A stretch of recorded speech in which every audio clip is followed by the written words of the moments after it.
Seats aren't available for non-family, so you'll have to stand. When I went to a restaurant to celebrate my grandson Eric's milestone, I found there wasn't a seat for me in the designated room. As I exchanged glances with the relatives who arrived at the same time, Olivia, the wife of my eldest son Jacob, threw a shocking statement at me. I felt a rush of anger, but a tap on the shoulder from my brother Patrick calmed me down.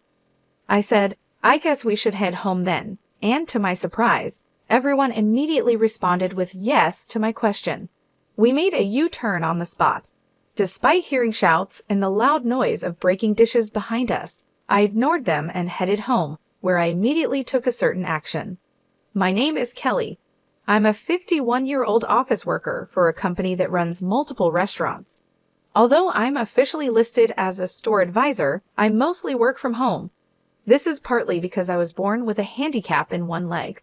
I don't use a wheelchair, but I can't walk without a cane, making me hesitant to go to crowded downtown areas or use public transportation. Embarrassingly, I don't visit the restaurants my company operates very often. Of course, I know this isn't good, but since losing my husband Jack suddenly to illness 3 years ago, my life has felt empty. Now I live alone in a smaller condo arranged for me by my brother Patrick. I gave the condo where I lived with Jack to my married son and his wife about 2 years ago. Some people ask if I'm lonely, but when weighing the freedom of being alone against the loneliness, the appeal of living freely wins out. Part of this is because my relationship with my son's wife Olivia is terrible. Olivia is 10 years younger than my son Jacob, currently 25. She is stylish, beautiful, and was popular as a college student model while attending a prestigious university. I've heard she appeared on TV several times. She was expected to become a news reporter with the title of Miss University, but she got pregnant with Jacob's child during the summer of her junior year, and they had a shotgun wedding. At first, she took a leave of absence from college with plans to return after giving birth, but she suffered from severe morning sickness and her health got worse. Olivia worried that her beauty would be ruined and threw a tantrum, saying, "I don't want to be seen in public looking like this," and dropped out of college. At the same time, she became irritable over her uncontrollable physical condition and started behaving hysterically towards my son Jacob. "Mom, please, no matter what I do, thinking it's for the best," Olivia just screams and rejects everything. "The house is a mess, and it's bad for the baby's prenatal environment. I need your help," begged Jacob. So my husband and I decided to live with our son and his wife in the large condominium we had bought, intending to live there until we died. However, living together turned out to be challenging as Olivia treated me like a servant with her haughty attitude. "Don't dawdle, bring me my smoothie and crackers to bed quickly. Haven't I told you numerous times how sick I feel if I wake up with an empty stomach because of my morning sickness?" she would yell. And when she wasn't yelling about that, she'd scream, "Why are you washing my clothes with your old hag's clothes? No matter how expensive the fabric softener is, it won't keep the old hag smell from transferring to my clothes." Seeing enough, Jack would scold her firmly. Is it's common sense in this house to harass a pregnant woman? But she would just snap back. Even when Jack suggested that Jacob talk to her, Jacob would say, "It's impossible." Nothing makes sense to Olivia right now. "I wish you could just deal with it, Mom," laughing it off. As infuriating as it was, the fact that Olivia was pregnant made it so we had no choice but to endure her behavior. Had Jack been his usual self, perhaps he could have taken a firmer stand against Olivia and Jacob. But looking back, Jack's body was probably already being slowly ravaged by disease at that time. Olivia had cluttered Jack's study and living room, which should have been his places of relaxation after hard work, with her beauty devices, leaving no space to rest. Even trying to soak in the large bathtub we had ordered to relieve his fatigue was impossible. "Taking a bath with that old bugger gives me the chills. Just use the shower stall instead," she would say. I faced such verbal abuse, yet Jack would say, "Arguing with those two just tires me out more," deciding it was best to endure it himself. Seeing Jack's attitude, Olivia and Jacob, instead of reflecting, escalated their tyrannical behavior even further. As I busily managed the household chores, dragging my ailing leg around. They paid no mind. "I never want to end up like that disgraceful old hag, no matter how old I get," she said, insulting me to the visiting beautician while pointing at me. The beautician was at a loss for words at the sheer nastiness of their comments, but Olivia didn't care. "We really wanted to hire a younger servant, but you know how hard it is to find someone reliable these days, right? So we settled," she declared. Even as these words were spoken, I continued my chores in silence, my leg aching and my heart full of anger towards Olivia and Jacob. As these days went on, Olivia's due date arrived, and she gave birth to a healthy baby boy. Holding his first grandson, named Eric, Jack teared up a bit when the tiny hand tightly grasped his finger. Seeing this, I nearly cried myself. The innocent smile of the baby made me want to wash away all resentments and negative feelings. But that thought was short-lived when suddenly I received news that Jack had collapsed at work. Panicked, I rushed to the hospital while trying to contact Jacob on his mobile phone, but it remained unread with no return call. Reluctantly, I asked the company to contact him on his work-issued mobile phone, but that too was in vain with no response. Hoping at least to let Jack see his grandson Eric, I contacted Olivia's mobile phone. I asked her to bring Eric to the hospital. "I'm in the middle of a hair treatment at the salon, so it's impossible," she laughed and refused. "Then I'll come to the salon to pick up Eric myself." Do you really think I'd entrust a baby to an old hag who can barely walk with a cane? With that, she hung up the phone.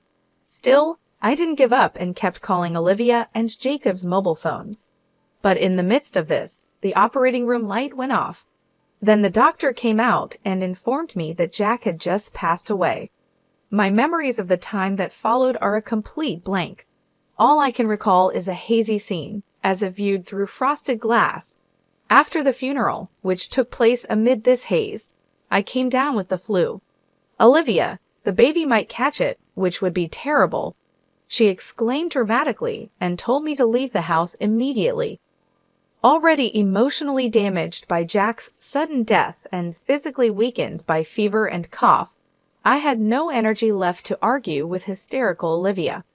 Barely managing to get dressed, I left the room but collapsed in the elevator hall entrance. Thankfully, the concierge called an ambulance, and I was rushed to the hospital. According to the doctors, I was on the verge of pneumonia. Later, my brother, his wife, and my nephew heard about my condition and took care of everything. "There's no need to visit the hospital. She's been admitted, she's safe, and it would be terrible if the baby caught something," Jacob and Olivia said, not even bothering to visit. Outraged by their attitude, my nephew and his wife suggested I stay with them for a while instead of returning to the condo, where I'd just be exploited by Olivia again. Returning to the condo would mean resuming a servant-like existence before even regaining my strength. However, staying at my brother Patrick's house, where my sister-in-law's parents lived, was not an option due to infection prevention concerns. My nephew's offer was a welcome one. Deciding to accept their kind offer, I planned to first return to the condo to retrieve Jack's photos and personal items left behind. My nephew's wife, Helen, who was worried about the situation, decided to come with me. When we visited the condominium for the first time in about a month, we found it in a terrible state. What is this mess? Dirty glasses and dishes were piled up, and the garbage disposal was clogged. The living room was no different, with delivery food containers scattered everywhere. The bathrooms and bath were in a dire state as well. I wondered how they could raise a baby in such filth. As Helen and I stood there in disbelief, Olivia, apparently already drunk though it was just past 3:00 p.m., returned with a couple of friends. Noticing us standing in the living room turned into a garbage house, Olivia looked surprised for a moment, but then quickly put on her usual smirking face and said, "So you're finally back. Then get to cleaning this room right away. It got all messy because the old hag slacked off." Helen was furious at this brazen attitude. She quickly approached Olivia and said, "How dare you speak to Jacob's mom like that after all she has done for you? and you just kicked her out the moment she got the flu. But Olivia and her friends just laughed it off. Birds of a feather flock together. Friends of unreasonable people are unsurprisingly unreasonable themselves, they said. Then, as if they had a great idea, they added, "Why don't you just leave for good? This place is going to be Jacob's through inheritance anyway. The old hag can just go back to her parents' house." As Helen grew even angrier, I somehow remained calm. Considering their outrageous behavior so far, it was only a matter of time before Olivia and the others would try to drive me out. There was no reason for me to stay any longer with such unpleasant people, so I called Noah to ask for help, and we managed to move out all my personal belongings that had sentimental value that day. Still, when I looked back at the condominium for the last time, the memory of deciding this house would be where I'd die and Jack's smiling face when we made that decision brushed my heart. I'm sure Jack would understand this decision. I felt certain. After that, I moved into a condominium near my parents' home that Patrick had arranged for me and returned to my job, which had been on hold since before Jack passed away. I also adopted a rescue cat, which I couldn't have before due to Jack's allergy, and started living with it. Though Jacob and I work at the same company and see each other when I go to the office, we hardly ever talk. However, one day I received an unusual message from Jacob. Curious about the sudden contact, I read the message. It was about planning a milestone celebration for Eric at a restaurant this coming weekend. It seems Olivia has invited a large number of guests, including her parents, relatives, and friends. The balance will be off if no one from our side of the family attends, he said, wanting to invite me and the relatives. Why don't you ask Jack's side of the family then? I suggested, but it seems they had already refused. Indeed, Jack's relatives live quite far away, and it's not a distance easily traveled back and forth. Moreover, today is already Friday, and there's hardly any time to prepare to leave the house. It's understandable that they refused. I was about to refuse again when Jacob, sensing my hesitation, said, "I'm sorry for everything that's happened. For Eric's sake, could you consider our request?" Though I was indeed angry with Jacob and Olivia, Eric himself is innocent. Remembering how happy Jack was about Eric's birth, I considered it. I didn't want to spoil the celebration. After hanging up and giving it some thought, I decided to attend and sent Jacob a message to let him know. On the day of the celebration, my brother and his wife, my nephew and his wife, my uncle and aunt, their children, and other relatives gathered in front of the restaurant. Helen said, "I'm here today, not for that couple, but for Kelly." While calming her down, we were led to the room, the largest in the restaurant, with low tables and chairs. This setup would be difficult for me with my mobility issues, so I asked the staff for a chair that was a bit taller. However, Olivia interrupted. "There's no extra seat, so just stand," she said loudly with her arms crossed. Seeing Olivia's smirking face, I felt more dumbfounded than angry, wondering how she could be so mean even now. Then, impulsively, I called out to my relatives, "Shall we go back home then?" Without hesitation, they all responded, yes. The guests on Olivia's side became unsettled by this. Olivia's parents came forward, apologizing to me and my brother and his wife, while hurriedly scolding Olivia. But Olivia, scolded in front of her relatives and acquaintances, became angry and started throwing anything she could get her hands on, like vases, framed pictures, and dishes. Screams, shouts, and the sound of things breaking filled the room, but we left without paying any further attention. Once the relatives and I had left the restaurant, Patrick and I decided to hold a strategy meeting in preparation for what was to come. The company where I, the late Jack, and Jacob worked was originally built by my grandfather. It's a family-owned business where our relatives own more than half of all shares, with my real brother Patrick currently serving as the CEO. Jack was Patrick's close friend since college and joined the company at Patrick's request after graduating. He married a woman who was a clerk there and had a son, Jacob. But after a long illness, his wife passed away when Jacob was in the 8th grade. Patrick, seeing Jack juggling work and home life alone, suggested I marry him, probably concerned about my future due to my disability and lack of social connections. Initially hesitant, I was swayed by Jack's words. I'm a single father with a child, but I intend to take good care of you. Would you become part of our family? Jacob, who became my stepson, neither showed hostility nor warmth towards me, his new stepmother. Believing it was unreasonable to expect more from Jacob so soon after losing his mom, I resolved to do my best as a stepmother when Jacob was about to graduate from college.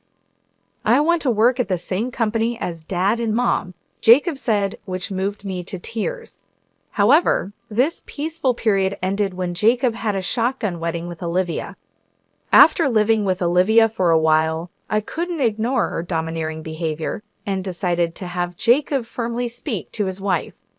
I waited for Jacob in the company's underground parking lot, but instead of seeing him alone, I saw Jacob with his arm around a married colleague, unaware I was standing just a pillar away.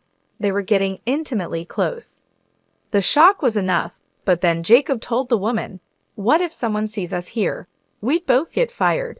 She confidently replied, "I won't make such a mistake, and even if my affair gets exposed, the company can't fire me. After all, I'm the president's step-nephew." Unaware of my shocked state, Jacob continued, "My real mom was just a country girl, but my stepmother, even if just in name, is the company's executive vice president and the granddaughter of the founder. So she owns a significant share of the stocks and assets. When she passes, all of that will be mine." Then he drove off with the woman. Overwhelmed by what I had just heard, I returned home, unable to tell Jack. Replaying Jacob's words in my head, I gradually understood why Olivia always spoke so disdainfully of me and why Jacob never reprimanded her. It was as if peeling back layers to reveal the truth. Olivia likely received a similar explanation from the beginning of their marriage. I'm just a stepmother after all, and they believe I'm merely a tool they can treat however they please until they inherit the estate. Both Jacob and the grandchild yet to be born feel they are entitled to everything. But there's a truth neither Olivia nor Jacob understands. In reality, Jacob and I haven't gone through an adoption process. Legally, Jacob is nothing more than Jack's stepchild with no right to inherit my estate. Needless to say, for Patrick, being the CEO, Jacob is nothing more than a step-nephew, if even that. Recovering from the shock, I immediately consulted with Patrick, Noah, and Helen. Following their advice, I took steps at the City Hall to ensure no unauthorized adoption could take place. Additionally, in case of any eventuality, I arranged to entrust the management of my personal assets to a lawyer, a process that was nearly completed when Jack passed away. Jack's own estate, having been mostly spent on his first wife's illness, consisted of little more than savings and life insurance. I quickly renounced my inheritance. The reason the condominium wasn't discussed during the inheritance talks is because it was never part of the estate to begin with. It's frightening how greed can blind people. Jacob and Olivia, thinking the condominium was Jack's, probably rushed to kick me out after I renounced the inheritance. I backed down quietly, not just because I wasn't in the best of health, but also because I pitied young Eric and didn't want to disrupt his living situation drastically. But this time, I've reached my limit. I originally intended to file for an eviction due to illegal occupancy of the condominium during the milestone celebration, so I promptly began the process with my lawyer. Olivia's parents dragged her to the company to apologize. We were told by Olivia that we shouldn't visit because she needed to get along with the family of the person she married, that the birth and everything would be managed by Jacob's family since an heir is being born, and we took her word for it. We had no idea things had come to this. We're truly sorry. No sooner had they been let into the living room than they apologized over and over, but it was too late for regrets. Hearing the commotion, Jacob also came running. I had no idea my wife could be this unreasonable. I truly am sorry for what I've done to Mom, he said. But when Olivia started crying, he said to her, "We're getting a divorce. Take the kid and get out of that condominium." The look he gave me, almost growling, truly sent shivers down my spine. Seeing my reaction, Patrick looked at Jacob with a cold gaze and said, "You know that store is part of our company's chain, right? Considering the fuss you've made, you'll both be paying for the damages. As for you, stay home until you receive an official summons from the company." He then firmly kicked everyone out of the reception room. Afterward, Patrick began preparations to fire Jacob, consulting the company's legal advisor right after the milestone celebration incident. He was furious, saying, "Not only is Olivia's disgraceful behavior appalling, but Jacob's negligence in letting her run wild is just as bad. They even destroyed store fixtures and decor. Firing him is only natural, right?" Though he was initially adamant about firing him immediately, the other executives calmed him down, explaining that a disciplinary dismissal made in anger could disadvantage us in a lawsuit. So we turned to a law firm known for its capable lawyers. True to their reputation, they did an excellent job providing indisputable evidence that was more than sufficient to fire Jacob. 2 weeks later, Jacob, temporarily relieved from house arrest, was summoned to the head office meeting room, seemingly prepared for his dismissal. Perhaps he had gathered some inside information. Despite arriving with a lawyer, the sheer number of attendees overwhelmed him. As Patrick, sitting at the center of the board, began, "It goes without saying why we've called you here today. Your dismissal has been decided." Jacob braced himself, clenching his fists. "Mr. Jacob Miller, you are hereby dismissed." Patrick, acting as president, began reading the notice of dismissal to Jacob. His lawyer immediately objected. "My client admits to the troubles with his stepmother Kelly, but insists that connecting this to his dismissal is wrongful termination." A voice rose. Glancing at Jacob beside him, he seemed quite pleased, nodding in agreement. "There's no excuse for my ex-wife's rudeness at the recent milestone celebration, but that was a private matter. Isn't it wrong to fire me over it?" he argued.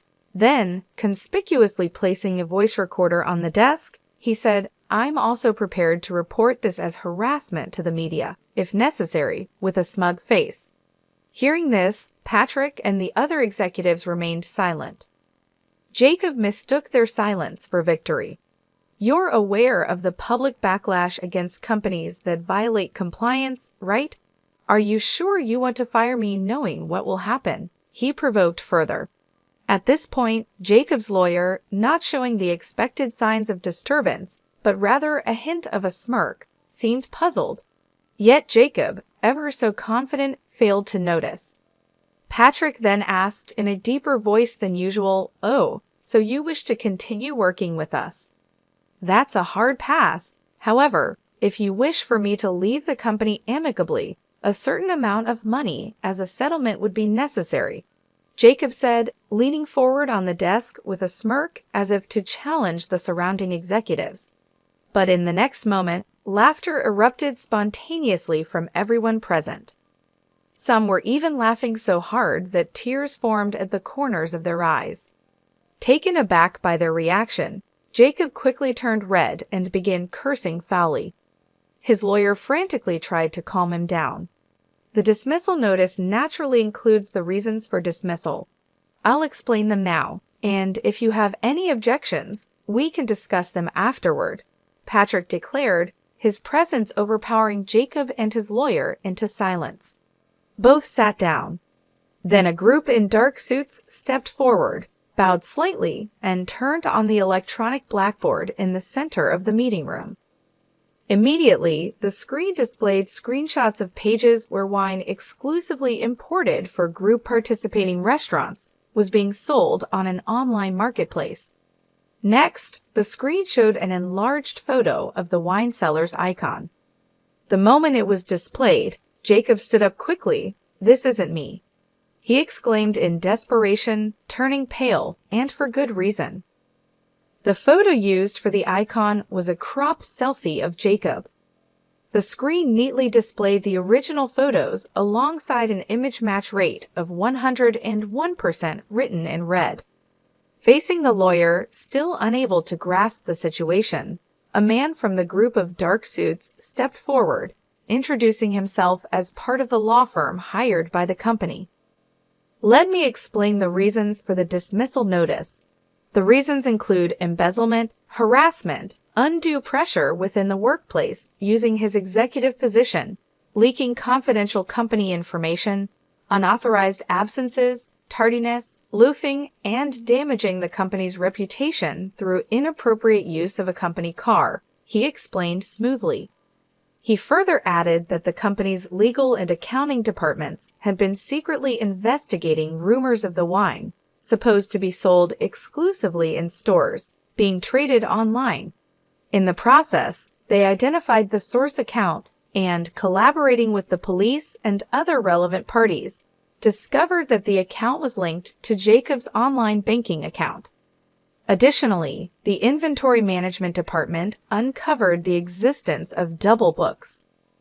Upon questioning, several employees confessed that they had been coerced into participating in the illegal activities by Jacob, who implied they would be fired if they did not comply. As this explanation unfolded, Jacob was sweating profusely, but his complexion turned even paler at the next images displayed. It was a video, seemingly taken secretly with a mobile phone, capturing Jacob as he subjected female interns and temporary staff to sexual harassment and unbearable words. Jacob's lawyer, standing by, couldn't take his eyes off the repeating video, mouth agape. Next shown were images of customer information meant for our company being sold to a rival company, and a USB drive containing original recipes alongside an envelope bearing the name of the rival company's legal counsel. Seeing this, Jacob's face turned from pale to ashen, and his hands trembled on the desk. Our lawyer continued without hesitation, explaining why the USB was transferred from the rival company. Actually, suspicions about the source of this confidential information had arisen even before it was utilized. Upon rechecking the acquisition method, it was found that an employee of the rival company had obtained it from Mr. Jacob Miller in exchange for a significant amount of cash, he explained. The rival company quickly dealt with the involved employee and returned the data to us, along with documents clarifying the factual situation. Jacob's lawyer, taken aback by the continuous revelation of Jacob's misdeeds, listened in stunned silence. However, our lawyer concluded with, "While it might seem superfluous to mention now, all these illegal activities have already led to the filing of criminal complaints. Perhaps instead of discussing settlement money, you should be preparing for a criminal defense," he said with a chilling laugh. Jacob's lawyer turned red-faced. "I've heard nothing of this from my client. I cannot represent him under these circumstances. I resign," he exclaimed, glaring at Jacob before storming out of the room. Left alone, Jacob's initial bravado disappeared, and he slumped in his chair. Before he knew it, the women he had harassed in the video lined up in front of him. "We will be filing for damages as well," they firmly declared. Adding insult to injury, our lawyer continued, "Moreover, it has been confirmed through social media posts that you've been unfaithful with multiple women using company resources, even during work hours, and engaged in inappropriate actions in public. The company will, of course, include these actions in its claims for damages. So please be prepared for that," he stated, speaking pleasantly but with no smile in his eyes. Jacob finally collapsed from his chair, sitting on the floor in defeat. As Patrick and the lawyer had declared, Jacob was swiftly dismissed for misconduct. In the investigation that followed, Jacob, who was interrogated for embezzlement, tried to negotiate a settlement to avoid a prison sentence. However, finding a willing lawyer proved difficult, and he struggled to even pay the retainer fees. Eventually, he managed to cover the lawyer fees and compensation payments using the inheritance from his father, avoiding jail time for embezzlement. Yet, unable to prepare for the compensation claims for leaking confidential information, the emotional damages claimed by the women, and the defamation lawsuits, Jacob found himself buried in debt. Olivia, understandably furious at being quickly discarded by Jacob for his own protection, filed for asset division, damages, and child support. In a defiant stance, Jacob demanded, "Then let's have a DNA test for the child," prioritizing the investigation of paternity over financial concerns. Confidently agreeing, Olivia was shocked when the results showed the child wasn't Jacob's biological offspring. Investigations by a detective hired by Jacob revealed Olivia had multiple partners at the time of their shotgun marriage, one of whom was the biological father, disproving any parental relationship between Jacob and the child. However, legally, Eric was still considered Jacob's child. Knowing he couldn't escape from the obligation of child support, Jacob initiated mediation to confirm the absence of a parental relationship. While a lengthy resolution was expected, the public exposure of Olivia's turbulent private life in court was something her parents wanted to avoid at all costs, leading to an explosive reaction. "Stop bringing shame upon us. Enough with your antics," they demanded, forcing Olivia to withdraw all claims for asset division, damages, and child support. Then Olivia, for reasons known only to her, demanded of Zachary, "You're the father of this child, so you should acknowledge paternity and pay child support." The biological father of her child, Zachary, who was married, refused to acknowledge his responsibility. Zachary was afraid his wife would find out, so he offered to pay some child support. But Olivia was not satisfied. She took the child and confronted Zachary at his home while he was away. "Don't you think it's terrible that your child and mine, sharing the same father, aren't acknowledged and don't receive proper child support?" she boldly stated. Zachary's wife, caught off guard by this revelation and already dissatisfied with her husband, promptly divorced him. She transferred all desirable assets, including a new house, savings, and stocks, into her name before kicking Zachary out with nothing. Initially, Olivia smirked at Zachary's divorce, thinking she could be the next wife. But upon learning he had lost all his assets and was ousted from his father-in-law's company, becoming unemployed, she quickly withdrew. Despite the cause being his own infidelity, Zachary felt his happiness had been destroyed and blamed Olivia. "All of this is her fault," he said. Ever since then, he has been relentlessly pursuing Olivia wherever she hides. Terrified by his obsession, Olivia's parents, to avoid collateral damage, took in only their grandson Eric and disowned Olivia, kicking her out of their home. Left with nowhere to go and no one to turn to, Olivia resorted to night work to support Zachary, now a drunk and unemployed. As I was informed by a detective, I had hired for a follow-up investigation. Meanwhile, Jacob, after all the trials had concluded, was left with a mountain of debt and alimony payments. A claim for me for the restoration costs of the condominium seemed to be the final blow. Trying to make a comeback proved futile as he couldn't find stable employment and resorted to juggling short-term jobs, inevitably falling behind on repayments. There was a time when he possibly couldn't afford a mobile phone and called from a public phone, pleading, "Please, I need help," but the call ended in silence after I remained quiet.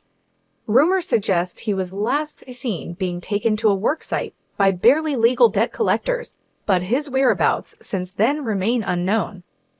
As for myself, taking this experience into account, I've become more actively involved in work. I used to think of myself as a decorative executive, a burden to my family, contributing nothing. However, during this ordeal, the company's female employees encouraged me. Even with accessible stores, its true usability can't be known without directly asking the users. "Kelly, you could surely bridge that gap." Have more confidence in yourself. Getting more involved in on-site work made me realize I had become a pro at finding reasons for why I can't do this or that's impossible. Regretting not realizing this sooner, I'm now 51 with 9 years left until retirement. Rather than mourning the irretrievable past, I'm determined to make the most of these next 9 years. My current goal is to earn an extension of my retirement from Patrick and our relatives, and to report this achievement to Jack, who has passed away.